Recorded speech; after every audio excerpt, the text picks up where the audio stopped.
Anticipation was building that it's only a matter of time until Pyongyang and Washington hold working-level nuclear talks. But that negotiation may not resume soon, with North Korea upping military tensions in the region. What is the regime attempting to gain from it? Our Seo Eunkyung turns to some experts for some clues.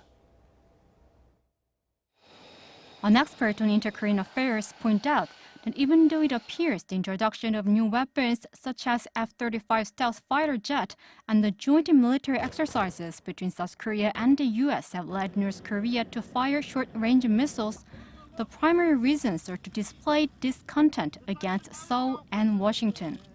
The expert also added that the second launch today was necessary for North Korea to test the functions of its missiles, and additional launches might be needed to fully verify the missile's abilities.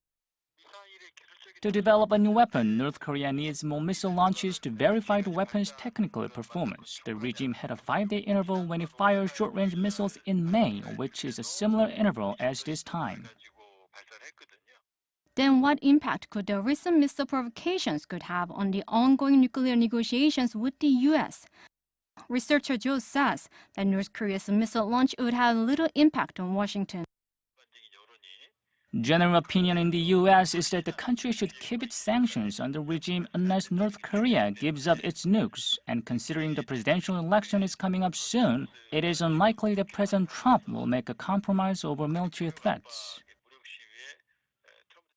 As for possibility of the additional missile tests, Joe added that there is a chance that North Korea will launch more missiles within this year, but won't conduct nuclear tests nor an ICBM launch.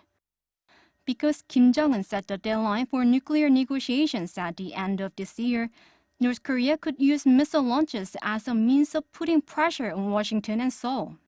But provocations would not lead to nuclear tests nor ICBM launches because North Korea doesn't want to break from the negotiating table. An expert in the U.S. shares Joe's analysis. Daniel Davis, a senior fellow from the Defense Priorities Research Institute in Washington, stated in the New York Times that North Korea's provocation is not meant to threaten others, but to get the attention of North Korea's more powerful neighbors, and unless Washington is willing to allow limited sanctions relief, Kim is likely to continue developing and testing weapons. Seo Eunkyung, Arirang News.